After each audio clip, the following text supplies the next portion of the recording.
Bonsoir. Bonsoir tout le monde. Bonsoir. En attendant les derniers arrivés, vous pouvez communiquer avec nous via le chat de Zoom. Et pour commencer, je vais un peu me présenter et présenter Adatech School qui organise cet atelier en partenariat avec Clévy. Donc moi, je m'appelle Emma et je travaille à Adatech School depuis le mois de janvier en tant que chargée de communication. Et donc, Adatech School, c'est une école d'informatique qui est basée sur deux piliers. Le premier pilier, c'est une école féministe parce qu'on veut montrer que le milieu de la tech, il est aussi bien accessible aux filles qu'aux garçons. Et le deuxième pilier, c'est une pédagogie alternative où en fait on apprend en faisant. Et d'ailleurs, vous le verrez ce soir parce que l'atelier il est bien à l'image de notre pédagogie. Et donc comment ça marche concrètement Sébastien, ouais, merci. Donc la première année, c'est une formation à l'école dans le 4e arrondissement près de Bastille, à Paris. Donc là, on fonctionne par projet avec des encadrants qui viennent animer les projets. Et la deuxième année, donc c'est en alternance avec 4 jours en entreprise et 1 jour à l'école. Et au niveau du financement, la première année, elle coûte 8 000 euros. Et donc elle est à la charge de l'apprenant. Mais il y a plusieurs aides qui existent et vous pouvez notamment financer une partie avec votre CPF si vous en avez. Et la deuxième année coûte également 8 000 euros, mais cette fois-ci, c'est à la charge de l'entreprise dans laquelle vous êtes en alternance.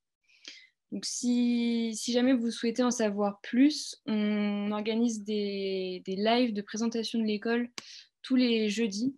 Donc, il n'y en aura pas cette semaine parce que c'est férié, mais je vous mets celui de la semaine prochaine, donc du 20 mai.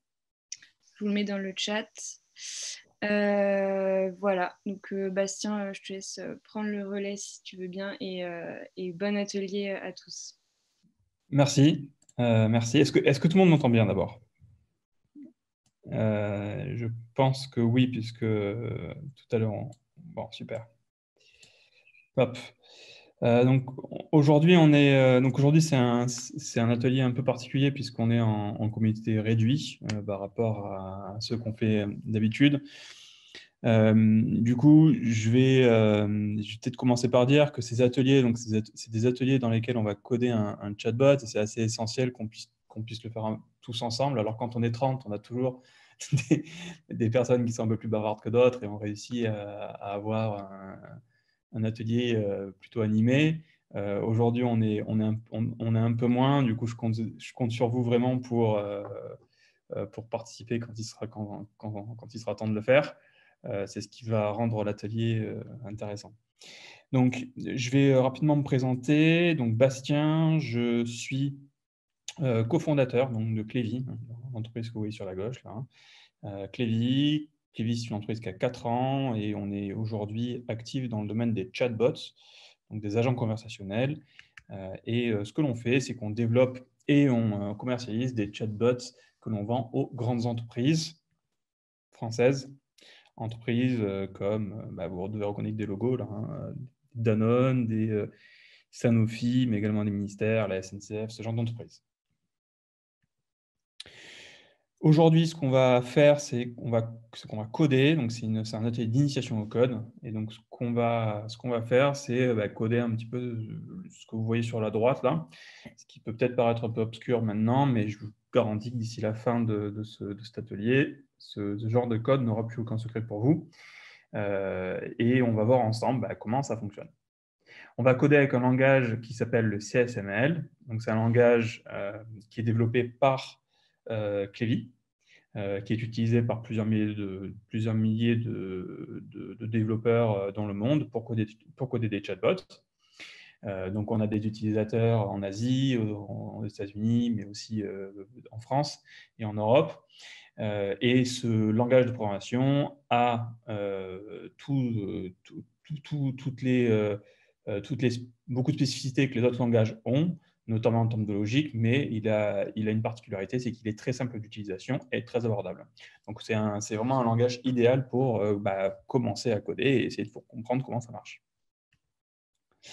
Je ne vais pas rentrer dans vraiment ce qu'est un chatbot techniquement, parce que ce n'est pas le sujet du workshop, mais par contre, je vais peut-être vous dire 2 mots sur ce que fait le CSML. Le CSML permet, donc ça va être un langage qui permet d'envoyer des messages riches. Donc, messages riches, ça veut dire quoi? Ça veut dire qu'on peut envoyer à l'utilisateur du texte, naturellement, mais aussi des images, des vidéos, toutes sortes de choses comme ça. On peut également gérer une conversation, histoire que les messages s'envoient dans le bon ordre et que la conversation ne soit pas décousue. On peut s'intégrer à ce qu'on appelle des API externes, donc c'est des sources d'informations externes. Et aujourd'hui, on va s'intégrer à une source d'information qui s'appelle l'Open Data de Paris. Il y a une notion de mémoire également, et il comprend ce que l'utilisateur dit. Pour celles et ceux qui ont déjà programmé, vous devez savoir que programmer, il y a la partie programmation je code, mais il y a également la partie installation de tous les petits logiciels qu'il faut pour coder. C'est un peu long, c'est un peu complexe. Du coup, nous, ce qu'on a fait, c'est qu'on s'est dit que ça serait bien d'avoir un endroit où on peut coder, mais en ligne, pour qu'on puisse coder quand on veut et ce qu'on veut. Du coup, on a créé un studio de développement dans lequel on peut coder en CSML. Donc, pas besoin d'avoir un certain type d'ordinateur. Avec n'importe quel ordinateur, vous ouvrez ce site Internet, cette plateforme, et vous pouvez coder en CSML directement dans Google Chrome, dans Firefox, etc. Donc, c'est ce qu'on va utiliser aujourd'hui. Le workshop, donc on va coder un chatbot qui va trouver le commerce, un commerce spécifique dans un arrondissement spécifique. Okay, et on va se servir de l'Open Data de Paris, comme je le disais. Donc, l'Open Data, c'est quoi? C'est une base de données publique qui est ouverte par la ville de Paris. Et le chatbot, il va échanger avec l'utilisateur pour comprendre les besoins de l'utilisateur. Donc, il va lui demander quelle catégorie de commerce il cherche, lui demander dans quel arrondissement il se trouve, s'il veut ou pas une livraison à domicile, et à partir de ça, il va lui proposer des commerces. Avant de commencer, très rapidement, très rapidement, pour histoire qu'on puisse se dire qu'on parle la même langue, on va passer sur un soupçon de théorie, mais très rapidement, ça va prendre 5 minutes, pour voir 3 concepts ensemble, 2 qui sont importants, pour cet atelier. Le premier concept, c'est le concept de variable. C'est vraiment... donc, les 3 concepts dont je vais vous parler, c'est ce qui définit un langage de programmation. Donc, c'est ce qui définit tous les langages. Tous les langages qui sont des langages ont globalement ces 3 choses. Donc, la première chose, c'est les variables. Donc, une variable, c'est quoi? Une variable, il faut penser à ça comme une boîte dans laquelle vous pouvez mettre à peu près ce que vous voulez. Et vous allez pouvoir mettre un label sur cette boîte. En l'occurrence, ici, on a une boîte sur laquelle on met le label prénom. Et cette boîte renfermera, du coup, en l'occurrence, mon prénom, Bastien. OK. Mais cette boîte pourra avoir d'autres prénoms, par exemple Claire ou Emma ou que sais-je. Et l'intérêt des variables, c'est quoi? C'est qu'on peut dire à un utilisateur, mets ton prénom à l'intérieur de la boîte. Et ensuite, pas besoin de connaître le prénom de la personne, on a juste besoin de savoir où se trouve la boîte et on va pouvoir regarder ce qu'il y a dans la boîte plus tard. C'est intéressant parce que moi, pour pouvoir afficher, par exemple, bonjour Bastien, je n'ai pas besoin de connaître le prénom de Bastien, j'ai juste besoin de connaître j'ai juste besoin de connaître le label de la boîte. Du coup, ici, il y a du code juste en dessous et vous pouvez voir que pour mettre le prénom dans la boîte, je dis remember, donc qui est un mot anglais, donc rappelle-toi que prénom, c'est égal à Bastien, donc que la boîte avec le label prénom est égal à Bastien.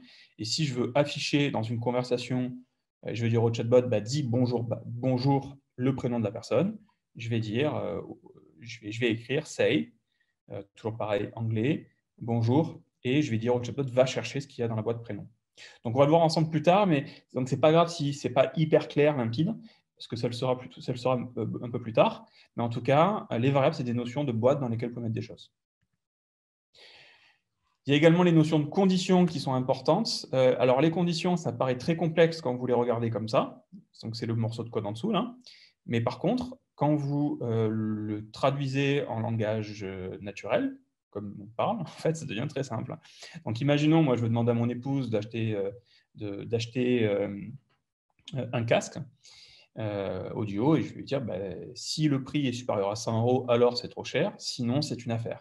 Cette phrase-là, tout le monde ici la comprend, hein, c'est du français, donc rien de bien difficile. Okay, donc, ce qu'on va faire, c'est qu'on va juste traduire ça en code. Et si on traduit ça en code, si en bleu devient if, sinon en bleu toujours devient else. En vert, c'est ce qu'on veut vérifier. Est-ce que le prix est supérieur à 100 € ou pas? Oui ou non. Et ça, c'est en vert ici, hein, avec le petit signe supérieur à qu'on a tous vu en cinquième. Donc, si ça, c'est vrai, dans ce cas-là, on va dire c'est trop cher. Sinon, on va dire c'est une affaire. Donc, c'est exactement la même phrase, mais juste écrite en code. Hein. Donc, c'est une syntaxe un peu différente, mais globalement, on veut dire la même chose. Et la troisième chose dont je vais vous parler, c'est les fonctions. Et les fonctions, c'est quelque chose qu'on ne va pas vraiment voir en code aujourd'hui, mais c'est ce qui également définit d'une certaine manière la programmation. C'est une façon d'aller chercher de l'information. Tout à l'heure, je vous parlais de l'open data et des données mises à disposition de la ville de Paris. En fait, ce que va faire le chatbot, c'est qu'il va aller chercher ces données-là. Donc, c'est un peu comme un serveur à qui on va dire, par exemple, je veux un cocktail sur la carte, sans alcool, avec des oranges et un cocktail froid. Donc, on lui donne des critères de recherche et le serveur va nous ramener 3 cocktails. Okay, donc, une fonction, c'est quelque chose, c'est un peu comme un serveur à qui on va dire ce qu'on veut et il va nous ramener ce que l'on souhaite. Là, on va faire la même chose. Sans plus tarder, on va vraiment rentrer dans l'atelier rapidement. Donc, allons coder. Juste avant, trois petites choses. Un, c'est vraiment normal de faire des erreurs. Hein, donc, pas d'inquiétude si vous en faites. C'est vraiment pas un problème. C'est normal. Moi, j'en fais. Tout le monde en fait. Donc, c'est vraiment un standard de faire des erreurs. Le principal, c'est de les comprendre et de pouvoir les corriger. Il faut respecter les majuscules. Je vous garantis que 90% des erreurs que vous allez avoir pendant cet atelier viennent des majuscules en trop ou en moins, hein, majuscule à la place du minuscule ou inversement. Et si vous avez besoin d'aide, il n'y a pas Mathieu, mais par contre, il y a Rémi dans le chat et vous pouvez parler à Rémi dans le chat. Il pourra vous aider. Si vous avez une question qui n'est pas un bug, mais juste qui est une question qui bénéficie à tout le monde, n'hésitez surtout pas à la poser. C'est avec plaisir que j'y répondrai. Allons-y, du coup, on va commencer. Donc, je vais vous donner. Donc, tout ce qu'on va faire, c'est qu'on va se connecter. Oups, pardon, c'est pas celui-là, c'est celui-là. On va se connecter donc à la fameuse plateforme dont je vous parlais. Alors, je vais ouvrir le chat également. Voilà. Donc, je vais vous envoyer une adresse dans le chat. Il va falloir que vous cliquiez dessus. Cette adresse, qu'est-ce qu'elle va faire? C'est qu'elle va vous créer. Elle va vous permettre d'importer un chatbot. Enfin, elle va vous permettre d'importer l'atelier, en fait. Voilà. Donc là, je viens de vous l'envoyer. Donc, c'est une adresse un petit peu indigeste, un peu longue. Mais si vous cliquez dessus, vous allez voir que donc vous allez devoir vous loguer, hein, comme ça. Donc, vous pouvez vous loguer par exemple avec Google, Facebook ou GitHub pour ceux qui ont déjà développé. Alors, pourquoi il faut s'enregistrer? C'est parce que sans ça, on ne peut pas savoir à qui est le bot. En fait, il faut qu'on puisse, pour savoir qui développe quoi, il faut qu'on puisse avoir des comptes. Du coup, vous inquiétez pas, c'est absolument pas, à aucun moment payant. C'est totalement gratuit. C'est un outil de développement en ligne et vous pourrez vous en servir un peu comme vous voulez. Donc, vous cliquez dessus, vous allez tomber sur cet écran-là. Moi, je vais me connecter avec Google. Et une fois que vous serez connecté avec Google, vous allez pouvoir importer le chatbot. Et vous devrez arriver sur cet écran-là, donc un écran avec un chat à droite et un écran à gauche. Alors, si vous pouvez juste on n'est pas beaucoup là, donc si vous pouvez juste me confirmer, je pense qu'on est 4-5, quelque chose comme ça. Donc, si vous pouvez juste me confirmer, un petit peu tout le monde dans le chat, que vous êtes bien connecté, que vous avez bien le chatbot importé. Merci Alice, merci. Et les autres, pareil. Hein, merci Soraya.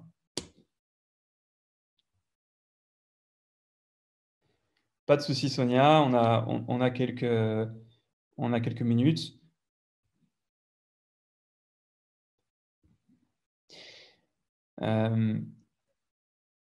Donc, l'idée pendant que tout le monde se connecte, hein, l'idée de cet atelier, c'est aussi c'est pas seulement que c'est pas seulement que je vous dise quoi faire, vous le faites, et puis on arrive à la fin et on se dit au revoir. L'idée, c'est aussi que vous puissiez vraiment me poser des questions. Hein. Donc, pas seulement des questions qui sont pile sur ce qu'on est en train de faire. Si vous avez une question qui est un peu en rapport et que vous voulez me poser, posez-la moi. On est en petit comité, profitons-en. Hein, c'est-à-dire que je pourrais répondre à des questions qui sont peut-être sur la programmation dans l'absolu, sur l'apprentissage également. Moi, je me suis reconverti quand j'avais 28 ans. J'en ai combien 34 aujourd'hui 35 je vais avoir 35. Et moi, je me suis reconverti quand j'avais 28 ans. J'ai fait 10 ans dans un autre boulot avant de travailler dans l'informatique. Du coup, je suis passé par là. Donc, si vous voulez des feedbacks aussi donc des retours sur pas seulement le code, mais aussi comment est-ce qu'on arrive à je connais rien à je connais quelque chose et j'en fais mon métier, bah, peut-être vous pouvez aussi me poser des questions. Toutes ces questions-là, je répondrai peut-être un peu plus à la fin. Mais n'hésitez surtout pas, quoi. C'est le moment. Est-ce que du coup tout le monde est connecté, ou plutôt qui est-ce qui n'est pas encore?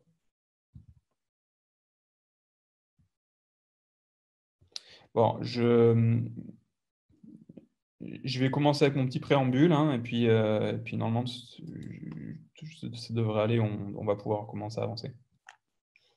Donc, vous devriez donc toutes et tous être sur cet écran-là, donc écran avec un chat sur la droite et un éditeur de texte sur la gauche.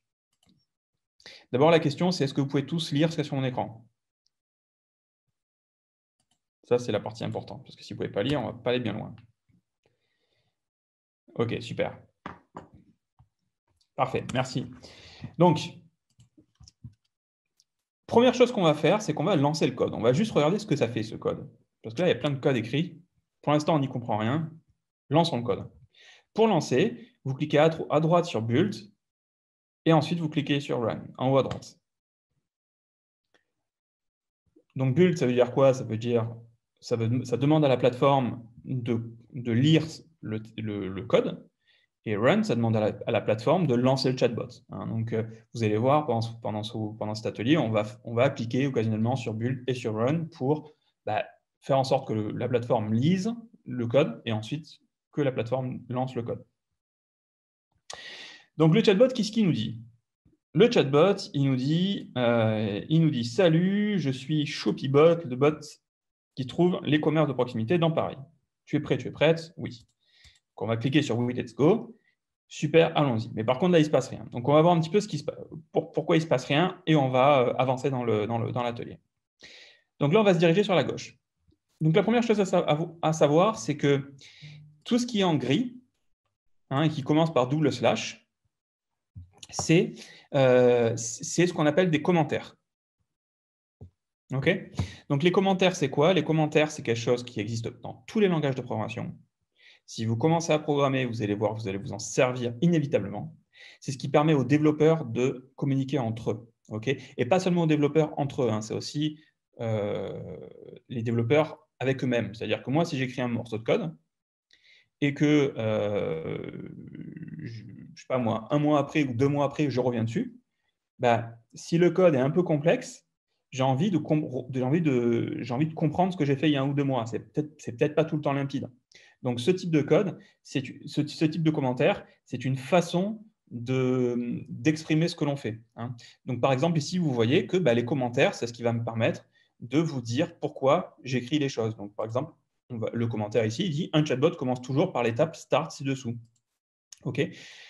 Le commentaire ici est complètement ignoré par le programme. OK. Du coup, je peux écrire ce que je veux dans le commentaire. Tant que je mets 2 slash devant, je peux écrire ce que je veux et ça marchera toujours. OK. Donc, c'est ce qui me permet de communiquer. Donc, ce qu'on peut voir, c'est qu'on va un peu analyser le code. Un chatbot commence toujours par l'étape start. OK. Donc, ce qu'on sait, c'est que là, c'est une étape. Donc, une étape, c'est quoi? C'est une étape de conversation. Donc, le chatbot, quand il commence, il regarde toujours l'étape start. Ensuite, on va saluer l'utilisateur avec la commande say. Donc, say, c'est ce qui permet d'afficher des choses. Ici, on say salut. Ensuite, on dit je suis ShopeeBot, le bot qui trouve les commerces proximité. Donc, vous pouvez voir, c'est exactement ce qu'il y a sur la droite. Et puis ensuite, on va dire, et là, cette fois-ci, on va poser une question. Est-ce que tu es prêt ou prête? Et on va mettre 2 boutons. OK? Donc, les boutons oui, let's go, et non pas tout à fait. Ici, le mot hold, il permet de dire au chatbot d'attendre, okay, d'attendre la réponse de l'utilisateur. Hein. Donc, on peut voir si on relance le programme, si on relance le chatbot, il va dire les 2 phrases et il va attendre. Et c'est hyper important d'attendre parce que si on n'attend pas, le chatbot, en fait, il va juste faire un monologue. Il va continuer à parler sans jamais attendre. Donc, l'attente, c'est vraiment, ça permet de dire au chatbot, attends qu'on te réponde. Et tant qu'on ne t'a pas répondu, tu dis rien. Et là, je peux laisser le chatbot en attente pendant 2 jours. Il ne dira rien. Par contre, dès que je réponds, il avance. Et puis ici, juste en dessous,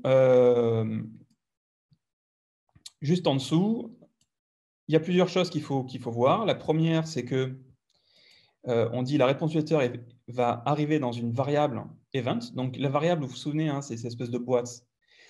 Donc, là, en l'occurrence, quand je clique sur un bouton, on met le clic dans une boîte qui a un label event. OK? Et on va dire, si la boîte avec le label event, elle correspond au bouton oui, dans ce cas-là, je vais dire super, allons-y. Et sinon, si elle ne correspond pas au bouton oui, dans ce cas-là, je vais dire pas de souci. OK? Bon, voilà. Donc, ça, si toute cette partie n'est pas complètement claire, ce n'est pas bien grave. Vous allez un peu mieux la comprendre tout à l'heure. Mais en tout cas, ça, c'est ce qu'il faut retenir. Hein. Say, ça permet de pouvoir dire des choses. Hold permet d'attendre la réponse de l'utilisateur. Et ensuite, on a des conditions qui sont ici qui permettent de dire une chose ou l'autre selon si on clique sur un bouton ou sur un autre. Allons-y, hein, on va commencer. Donc, juste en dessous, vous voyez, il y a un commentaire qui nous dit « À toi de jouer maintenant, il va falloir remplir les trous. » Exercice 0. Alors, pourquoi exercice 0 et pas exercice 1? C'est parce qu'en fait, en programmation, on commence à 0. Un ordinateur commence à compter à 0. Il ne commence pas à compter à 1. Du coup, un ordinateur, quand il compte, il dit 0, 1, 2, 3, 4, 5, etc. Donc, exercice 0, efface la ligne ci-dessous pour commencer l'atelier. Donc, on efface la ligne ci-dessous, hein, donc le slash étoile. Et vous voyez que quand on efface slash étoile, tout devient coloré. Donc, c'est cool, il y a du code qu'il va falloir compléter. Ici, si je clique sur Build, vous allez voir qu'il y a des erreurs. Donc, le programme me dit non, non, il y a plein d'erreurs, il faut les corriger. Donc, notre mission aujourd'hui et l'atelier, ça va être de corriger ces erreurs-là pour réparer le chatbot et pour faire en sorte que le chatbot fonctionne. Donc, on va faire ça ensemble. Donc, le chatbot, ici, il y a des mots qu'on connaît déjà. Le mot say. Le chatbot, il va dire « Je connais tous les commerces parisiens. Je peux trouver tout ce que tu recherches. » Et puis ensuite, il va encore dire « J'ai juste besoin de te poser quelques questions. » OK? Donc, on sait qu'il va dire ça. Après avoir dit « Oui, let's go », le chatbot va nous dire ça. OK? Ici, il y a quelque chose qu'on n'a pas vu tout à l'heure, c'est un goto. Alors, un goto, c'est ce qui nous permet de passer d'une étape à l'autre. Tout à l'heure, j'ai dit que le chatbot commençait par l'étape start. OK? Donc, start, c'est commencer en anglais. Ici, à un moment, on va dire au chatbot, juste après avoir dit ça, on va dire au chatbot, donc on va lui ordonner d'aller à l'étape quelle catégorie. Et l'étape quelle catégorie, il est juste en dessous. Okay, donc le chatbot, une fois qu'il aura dit ça, il passera à l'étape quelle catégorie et il continuera. Donc ici, il manque un mot-clé pour poser la question, mais en fait, non, il ne manque pas puisque j'ai oublié de mettre les points d'interrogation. Du coup, on va passer à l'étape suivante. Mais ici, on va passer à la question suivante. Mais ici, ce qu'il faut se dire, c'est que le chatbot va dire quelle catégorie de commerce recherches-tu? Et il va afficher plein de catégories de commerce et on va pouvoir sélectionner notre catégorie. En exercice 2, il faut indiquer au chatbot d'attendre la réponse de l'utilisateur. Donc ici, il manque un mot. À votre avis, quel est ce mot? Donc on l'a vu tout à l'heure, hein, c'est un mot qui nous permet de dire au chatbot « Attends, ne fais rien tant que l'utilisateur ne clique pas sur quelque chose ». Donc Sonia propose « Hold ». Ouais, alors effectivement, c'est bien « Hold ». C'est bien « Hold ». Alors, en fait, là, j'ai deux propositions. Hein. J'ai une proposition comme ça et une proposition en majuscule et une proposition en minuscule. Donc, comme je le disais, les majuscules et les minuscules sont très, très importantes. Voilà, du coup, Sonia, tu as donné la réponse à ta propre… voilà, c'est parfait. Donc, effectivement, c'est en minuscule. C'est en minuscule. Donc, hold en minuscule veut dire attends. Alors, des fois, quand je fais les workshops, ce genre d'atelier, on me dit pas hold, mais on me dit wait. On me dit, wait, c'est ce qui permet d'attendre. Effectivement, ça pourrait être un bon choix de mots. Et en fait, wait, ça existe. En fait, pourquoi c'est pas wait? Parce que wait existe. On a un mot-clé qui s'appelle wait et qui s'utilise comme ça. Par exemple. Alors, à votre avis, ça veut dire quoi, ça? Ça veut dire quoi, ce wait 5000? Alors, on ne l'a pas vu, donc si vous le savez, si vous ne savez pas, c'est normal. Ouais, exact. Bravo, Sonia, c'est bien ça. Donc, ça donne une durée d'attente. Hein. Donc, le hold va permettre de dire au chatbot, tu attends, et tant qu'on ne te répond pas, tu attends. Et le wait, ça permet de dire au chatbot, tu attends pendant X secondes. OK? Et 5000, c'est des millisecondes. Donc 5000 millisecondes, ça fait 500. Ça fait 5 secondes. Ça fait 5 secondes. OK? Ensuite, le chatbot doit se souvenir de la variable catégorie.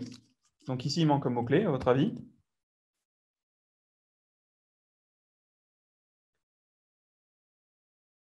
Donc, c'est un mot-clé qui permet de se souvenir. Donc, imaginez-vous, quand on programme, en fait, ce qu'on écrit, c'est des instructions. Hein. Donc, c'est vraiment, on donne des instructions au programme. Donc là, il faut se mettre dans une logique où on va limite dire, on va demander ce qu'on va dire au programme. Quoi. Donc, au programme, on pourrait dire au programme, souviens-toi, on pourrait dire au programme, on va le mettre en commentaire, souviens-toi que catégorie est égale à ce qu'a marqué, saisit l'utilisateur. Hein, c'est une phrase française. Ça. Donc ouais, effectivement, Sonia, Soraya, c'est bien remember. Donc si on traduit la phrase au-dessus, mais en code, on va avoir souviens-toi qui va être remember. OK. Donc souviens-toi que catégorie est égal à ce qu'a saisi l'utilisateur. OK. On avait dit que c'était event. OK. Et donc là, si vous regardez ce que je viens de marquer, là, qui est une traduction de ce qu'il y a au-dessus, ça correspond littéralement à ce qu'il y a en dessous. OK. Donc, des fois, il n'y a pas besoin d'essayer de se souvenir très précisément d'une syntaxe. Des fois, vous pouvez juste essayer d'exprimer ce que vous voulez dire en français et ensuite de traduire chaque petit morceau de votre phrase en code. Et puis, des fois, ça fonctionne. En tout cas, en CSML, ça fonctionne parce que c'est un langage qui est fait, qui est assez verbal, qui retranscrit un peu la façon de penser d'un humain.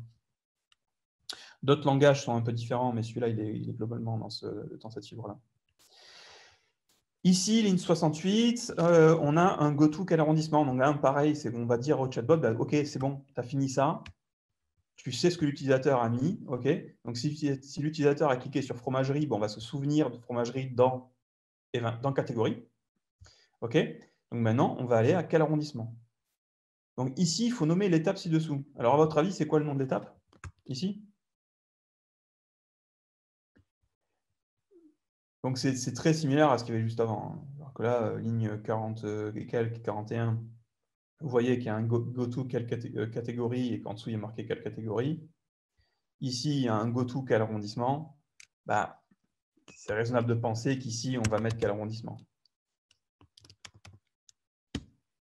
OK. En 5, tu dois ajouter le mot-clé manquant pour que ça marche. Alors ici, il manque un mot-clé. Il manque un mot-clé ici. Donc là, à votre avis, qu'est-ce qui manque? Donc, un autre truc quand vous codez, que vous pouvez faire, c'est quelque chose qui, à l'école, généralement, ça ne marche pas très bien et les profs ne veulent pas qu'on le fasse à l'école. Mais par contre, en code, ça marche super bien, c'est de regarder ce qu'on a fait avant et copier la même chose. OK? Alors, copier, ça ne veut pas dire copier bêtement et juste sans comprendre. Le but de copier, c'est juste se rappeler, en fait, pouvoir se souvenir de quelque chose qu'on a déjà compris. OK? Du coup, ici, qu'est-ce qu'on voit? Ici, on voit qu'il y a marqué say et qu'il y a des parenthèses avec une phrase et en dessous un bouton. OK? Du coup, on va remonter, on va regarder. Ici, on voit qu'il y a un say, il y a des parenthèses, il y a plusieurs boutons, mais globalement, c'est des boutons, quoi. Et le mot, c'est effectivement question. Donc, effectivement, Sonia, c'est bien ça, c'est bien question. Donc, pourquoi je dis question et pas question? C'est parce qu'en fait, c'est vraiment un terme anglais, là.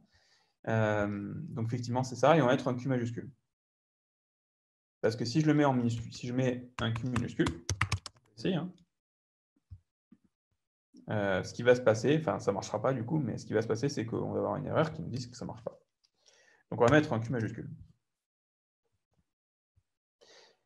Numéro 7, tu dois te souvenir de la saisie de l'utilisateur en le mettant dans la variable arrondissement.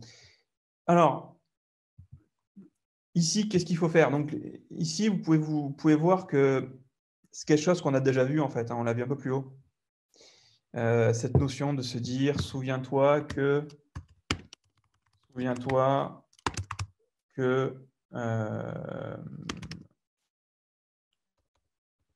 arrondissement est égal à ce que l'utilisateur a saisi, un truc comme ça.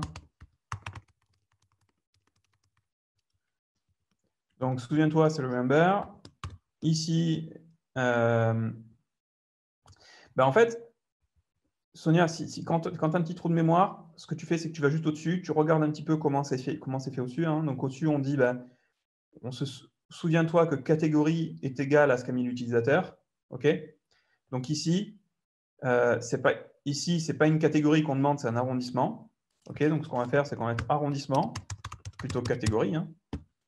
C'est de ça dont on veut se souvenir. Et ici, on va mettre event. OK? Alors, ça demande quand même pas mal de se projeter, cette histoire, parce que vous ne pouvez pas voir la démo à droite encore. Donc, c'est vrai que plus tard, ça sera beaucoup plus simple pour vous de comprendre pourquoi il y a marqué ça. Mais l'idée, c'est de se dire que le chatbot pose une question et il veut se souvenir de la réponse dans une variable qui a un nom précis. OK? Il veut se souvenir de la réponse dans une variable qui a un nom précis, donc dans la variable event. Et ici, il faut envoyer le chatbot à l'étape suivante. Bon, ça, on l'a déjà vu, hein. On l'a déjà vu 2 fois au-dessus. Ici, il manque un mot. En fait, c'est un mot c'est vraiment 2 mots, en fait. 2 mots qui sont collés ensemble. Si vous regardez juste au-dessus, vous pouvez voir que c'est le goto.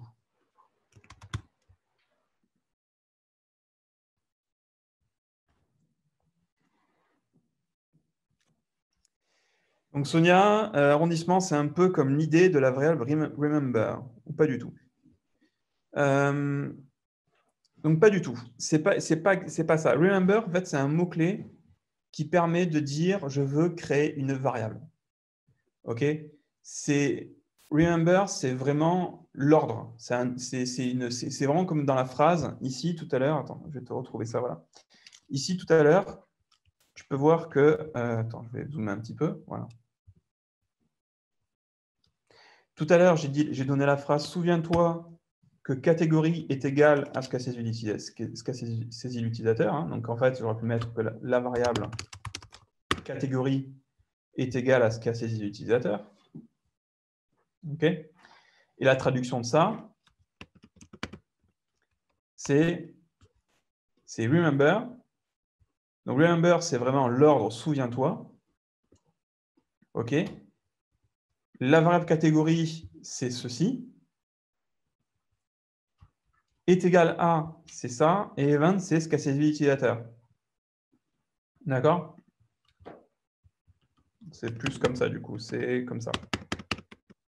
Voilà. D'accord? Donc, remember n'est pas une variable. Remember, c'est vraiment un ordre qui dit au programme, crée une variable, donc crée une boîte avec le label catégorie. Et dedans, tu mets ce qu'a mis l'utilisateur.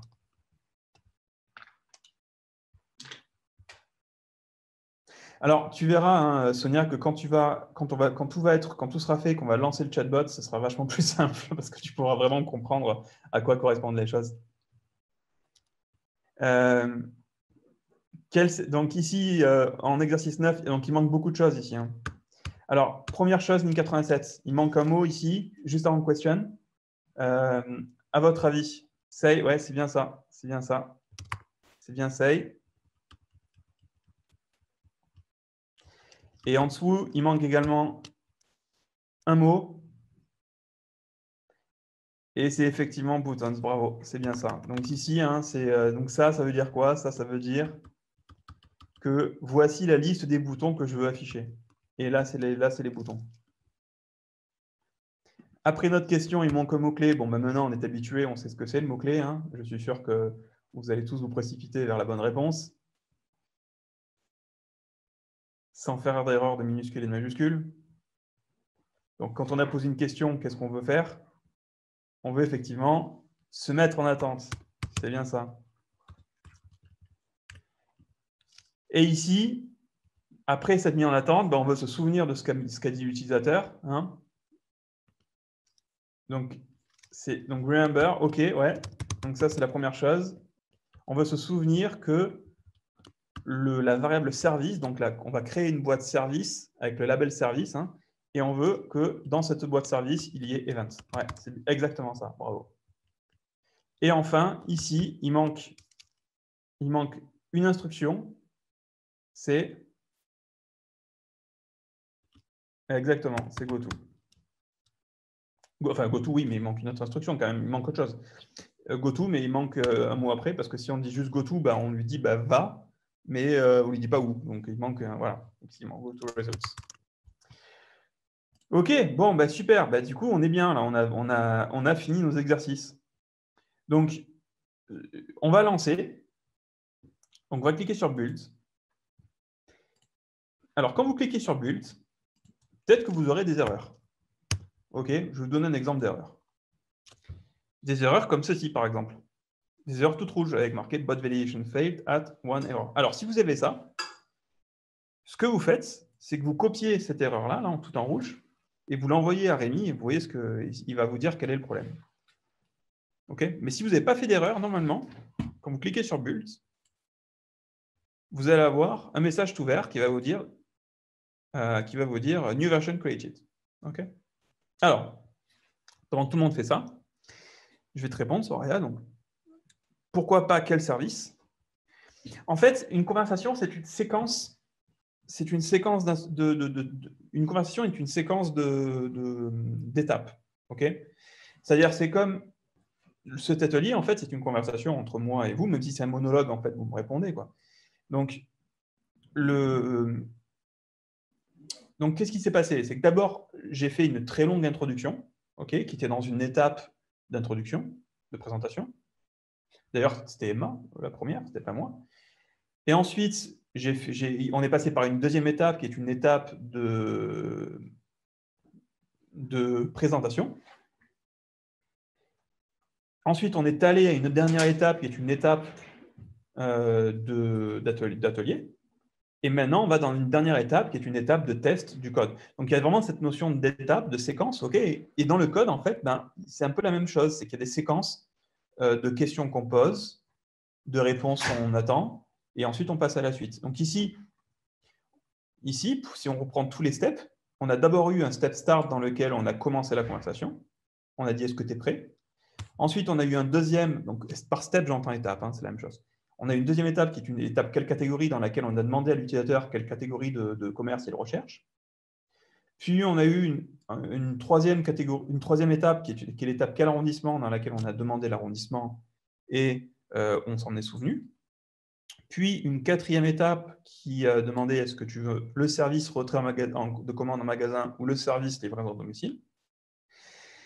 Et quand on a demandé tout ça, à la fin, il y a une étape qui montre les résultats. Et cette étape, elle est déjà faite. Par contre, je ne vous l'ai pas fait coder parce qu'elle est un peu plus compliquée. Mais si vous voulez, on pourra regarder ensuite. Et donc, cette étape s'appelle l'étape results. Okay, donc, si on avait mis l'étape, si on avait mis goto quel service ici, ce que le chatbot aurait fait, c'est qu'après avoir posé cette question, il serait revenu à la même étape.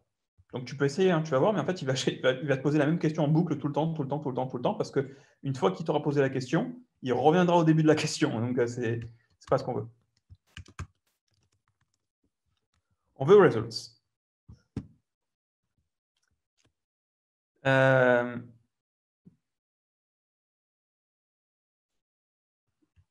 Donc, Alice, ce que je t'invite à faire, c'est peut-être copier la ligne.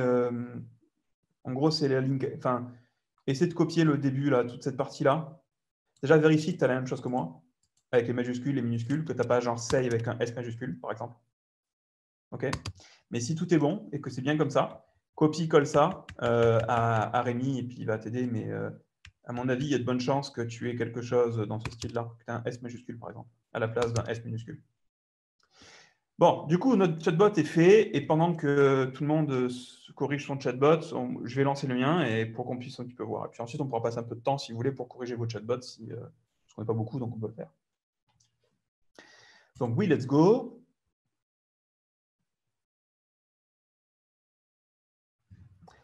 Du coup, Alice, je vais te dire quel est le problème. Le problème, c'est qu'il te manque une virgule. Donc, il manque une virgule juste après quel service recherches-tu. Tu vois qu'ici, il y a une virgule. Donc, rajoute la virgule et puis ça marchera normalement. Donc, revenons à notre chatbot. Donc, le chatbot dit « Ok, je vais te poser quelques questions. Qu'est-ce que tu recherches ?» Moi, je vais rechercher un restaurant parce que je sais qu'il y en a beaucoup dans Paris, donc au moins, j'aurai des résultats. Quel arrondissement? Moi, je suis dans le 11e.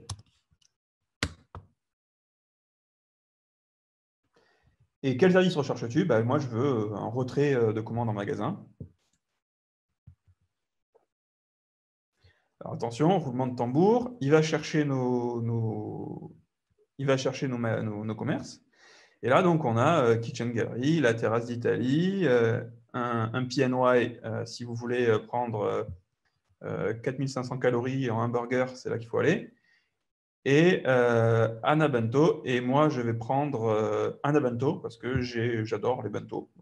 J'aime beaucoup ça, donc je vais prendre ça. Et si je clique là, ça me dit Anna Bento Bourgogne, restaurant, avec une petite description. Ici, il n'y a pas de téléphone, du coup, ça me met un petit message d'erreur et c'est moi qui ai fait des bêtises. Normalement, ça ne devrait pas mettre ça. Et ici, j'ai l'adresse mail et je peux visiter le site web si ça me tente. Et ensuite, je peux relancer le chatbot et je peux aller chercher autre chose. Je peux aller chercher par exemple une fromagerie dans le 17e arrondissement. Je sais qu'il y a une fromagerie dans le 17e qui est excellente. Du coup, je peux aller voir ça si je veux. Fromagerie dans le 17e arrondissement.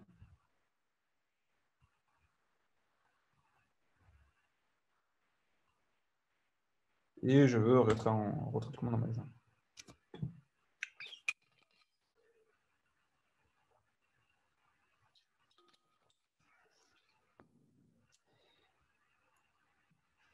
Donc Sonia, on a mis quoi en ligne 70? Donc je ne sais pas exactement ce que tu as en ligne 70 parce que tu sais, j'ai mis d'autres choses moi, mais j'imagine que tu as ça doit être certainement ces lignes-là, là.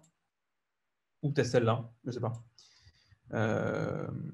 Mais en tout cas, voilà. Donc si tu peux copier ton erreur si tu veux, et puis on peut. N'hésitez pas, hein, parce qu'on a un peu de temps encore, parce que c'est passé un peu plus vite, parce qu'on a un peu moins, donc il y a eu moins de questions. Donc, si vous voulez, on va prendre le temps pour que tout fonctionne.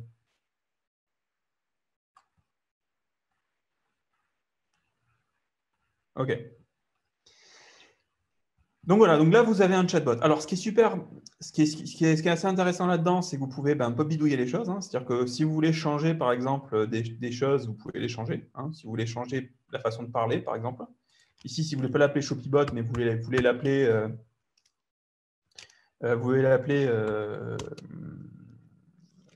je sais pas moi,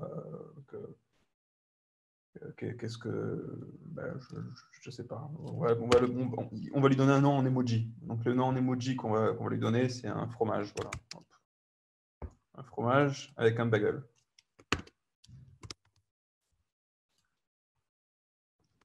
Voilà. Si vous faites ça et que vous recliquez sur Build et sur Run, vous allez voir que ça va changer en live en fait, hein. Donc vous avez vraiment la main sur votre code et ça c'est votre code, hein. C'est-à-dire que si vous voulez, vous pouvez faire ce que vous voulez avec. OK. Alors, qu'est-ce qui se passe si vous voulez le partager, ce code-là? Si vous voulez partager ce chatbot. OK, ou si vous voulez créer un autre chatbot, par exemple. Alors, si vous voulez partager ça, ce que vous pouvez faire, c'est aller sur la gauche dans Channels. Vous cliquez sur Web App. Vous lui donnez un nom. OK. Submit. Et ici, ça vous génère une adresse qui sera exactement le bot que vous avez fait. Du coup, tout ce que vous changerez sur votre bot sera répercuté ici. Et ça, vous pouvez l'envoyer à vos amis, à votre famille. Vous pouvez faire un peu ce que vous voulez. Vous pouvez créer un petit chatbot, par exemple. Je ne sais pas, moi, vous pouvez créer un chatbot qui va poser des questions. Je ne sais pas exactement ce que vous voulez faire, mais vous pouvez faire à peu près n'importe quoi comme chatbot. Et vous pouvez l'envoyer à qui vous voulez. Vous pouvez le mettre sur vos sites web si vous avez des sites web. Vous pouvez faire toutes ces choses-là. Pour les sites web, c'est juste en bas, là. Vous pouvez faire tout ça. Et vous pouvez aussi jouer, hein. Vous pouvez jouer avec le chatbot, vous pouvez jouer avec le code aussi et tester des choses. C'est vraiment l'occasion de pouvoir tester des choses parce que c'est toujours un peu compliqué avec le langage de programmation parce qu'il faut savoir comment lancer le programme, etc. Là, si vous avez envie de créer un chatbot de zéro et faire un chatbot qui pose des questions, par exemple, je ne sais pas, on peut créer un chatbot, on peut créer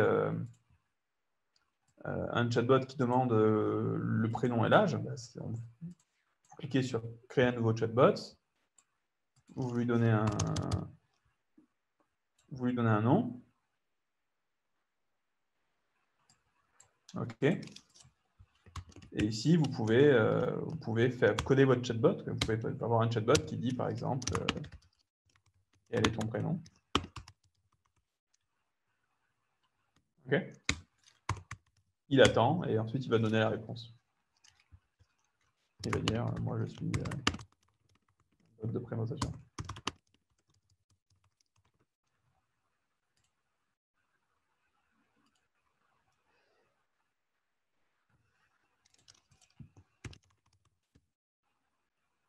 Alors ce chatbot est quand même nettement moins intéressant que le chatbot qu'on vient de faire, mais en tout cas, n'hésitez pas à jouer avec, quoi. Est-ce que vous avez des questions jusqu'à maintenant? Est-ce que vous avez des questions sur la partie formation ou sur la partie reconversion ou toutes ces choses-là? N'hésitez surtout pas.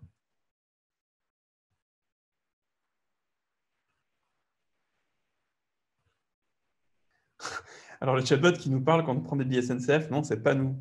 C'est pas nous. On travaille avec la SNCF, mais on travaille avec les services internes. On a un chatbot qui sert aux salariés de la SNCF. Du coup, celui-là, ce n'est pas le nôtre. Il a été fait par ce qu'on appelle le Lab Innovation de la SNCF. C'est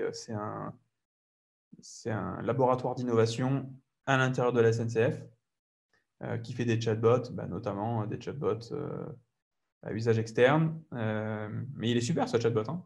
Il est vraiment super cool. C'est un chouette chatbot. C'est un chouette chatbot. Mais vous pourriez très bien réussir à le refaire, hein, avec le CSML. Ce chatbot, il est plus très jeune maintenant, donc il est un peu plus facile à refaire maintenant. Alors, qu'est-ce que j'ai suivi comme formation? Alors, donc c'est une super question. C'est une super question. Alors, et j'imagine que si tu me poses la question, Soraya, c'est parce que tu te poses aussi la question aujourd'hui. Tu te dis, mais qu'est-ce qu'il faut que je fasse? Donc,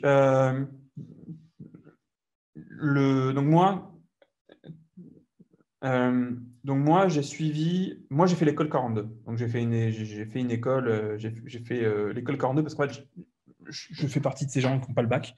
Et du coup, je n'avais pas trop le choix, moi, à l'époque. Parce qu'il n'y avait pas ADA, il n'y avait pas toutes ces écoles à l'époque. Et donc, quand moi, je me suis reconverti, il y a quoi, 8 ans, 7 ans, je n'avais pas l'embarras du choix. Donc, j'ai fait 42, et j'en suis très content au demeurant. Et donc, moi, j'ai fait du coup une formation plus poussée. Parce que 42 est assez, c'est très poussé sur la programmation, vraiment ce qu'on appelle bas niveau. C'est des choses très très poussées, proches de l'ordinateur. Maintenant, est-ce que maintenant, si je devais me reconvertir, si j'avais fait cette reconversion maintenant, je ferais la même chose. Je ne sais pas. En tout cas, ce que je peux dire, c'est que si j'avais le choix maintenant, et je ne dis pas ça parce que c'est un workshop avec Ada, Claire et même savent que je ne suis pas spécialement. Je dis ce que j'ai en tête, quoi. Et du coup, ce que je peux vous dire, c'est que je ne sais pas si nécessairement si je ferai Ada parce que c'est pas parce qu'aujourd'hui, bon, on a plein de trucs en commun, mais je ne sais pas si c'est l'école qui me correspond le plus, parce que je ne me suis pas posé la question, mais en tout cas, ce qui est sûr, c'est que je prendrai une école dans ce style. Et je ne prendrai certainement pas un bootcamp, je ne pense pas en tout cas, parce que le bootcamp, ce n'est pas ce que moi je recherche. Je ne recherche pas un truc où je reste 3 mois ou 4 mois, et puis je pars, et puis voilà, j'aurai envie de quelque chose où je vais un peu plus profondément dans la technique, parce que je suis curieux, parce que j'ai envie de prendre le temps, parce que j'ai envie de faire les choses bien. Du coup, je prendrai certainement une école du type ADA. Alors, il n'y a pas des masses non plus, donc il n'y a pas des masses de bien en fait. Du coup, ADA fait partie des écoles qui sont vraiment bien, mais en tout cas, je ferai certainement pas un bootcamp. Pour certaines personnes, c'est bien les bootcamps, mais je pense que c'est un peu à la marge. Et je pense aussi qu'aujourd'hui, avec le contexte actuel, il vaut mieux faire une formation un peu plus poussée que juste un bootcamp. J'ai recruté j'ai recruté une quarantaine de personnes en 3 ans là. J'ai fait passer, je sais pas, 400 ou 500 entretiens. Et ce que j'ai pu constater, c'est que les profils qui ont le plus de valeur sur le marché aujourd'hui, ce ne sont pas les profils qui sortent de bootcamp. Il y a quelques pépites, quelques gemmes qui sortent de là, mais c'est à la marge, quoi. Après, chacun a ses impératifs aussi. C'est-à-dire, si vous avez que 3 mois devant vous, effectivement, c'est compliqué de faire ADA.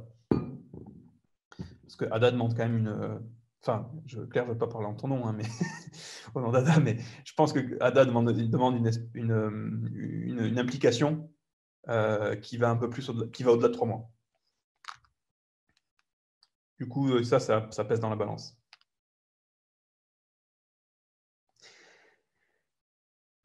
Si vous avez des questions, si vous voulez me poser des questions même plus tard, n'hésitez pas à m'ajouter sur LinkedIn. Je suis Bastien Botelin. Donc, n'hésitez surtout pas. Je suis assez disponible pour répondre à ce genre de questions parce que moi, ça me touche vachement puisque je me suis reconverti et que c'était pas simple, quoi. C'était pas non plus une balade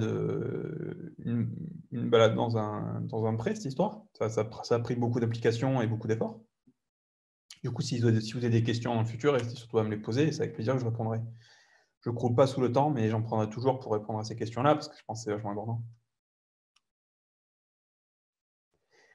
Bon, je pense qu'on arrive vers la fin. Donc, cet atelier est un peu court parce que c'est un format 1 heure dans lequel il y a de la présentation, il y a de la conclusion. Donc, ça ne laisse pas beaucoup de temps ça laisse environ 40 minutes pour coder. Donc, on n'a pas non plus réinventé le code. On n'a pas vu, on n'a pas vu un cursus de 3 ans de code, mais par contre, on a pu, je pense, voir ensemble les points principaux d'un programme. Vous pouvez, encore une fois, je vous encourage à jouer un petit peu avec le CSML, à essayer, regarder, vous allez voir que ce que vous faites avec, c'est quand même vachement similaire à ce que vous pouvez faire avec d'autres langages comme JavaScript. Pour vous donner une petite, pour vous montrer un petit peu, ça c'est du JavaScript, et vous voyez que dans les JavaScript, en JavaScript, il y a notamment les if qui sont un peu pareils, hein. Tout à l'heure, on voyait les if, bah là c'est pareil. Donc il y a des choses qui sont en commun. Donc vous serez pas, tout ce que vous apprenez en CSML, ce n'est pas des choses que vous allez jeter à la poubelle ensuite. Du coup, je pense que c'est intéressant, histoire de voir aussi bah, qu'est-ce que ça demande de programmer. Euh, et puis voilà. En tout cas, merci à toutes et à tous. On était en comité réduit aujourd'hui, mais je vous remercie beaucoup pour votre participation parce que c'est toujours sympa d'avoir des personnes qui parlent. Donc, merci beaucoup. Et puis, bah, Claire, je vais te rendre la parole pour boucler cet atelier. C'est moi qui vais le faire du coup. Ah, Euh, là. Bah, merci Bastien, c'était super comme toujours. Et merci aux participants et aux participantes. Je vous envoie dans le chat le lien d'un kit débutant qu'on a lancé le mois dernier, qui regroupe un peu toutes les ressources nécessaires pour débuter dans l'apprentissage du code. N'hésitez pas aussi à vous inscrire à nos prochains ateliers. Est-ce que vous m'entendez toujours? Oui. Le prochain atelier, c'est le 25 mai. Et encore une fois, je précise que l'atelier sera disponible sur notre chaîne YouTube demain. Vous allez le recevoir par mail, donc si vous voulez le revoir ou le partager autour de vous. Voilà, donc encore une fois, merci et bonne soirée à tout le monde. Merci beaucoup. Salut. Au revoir.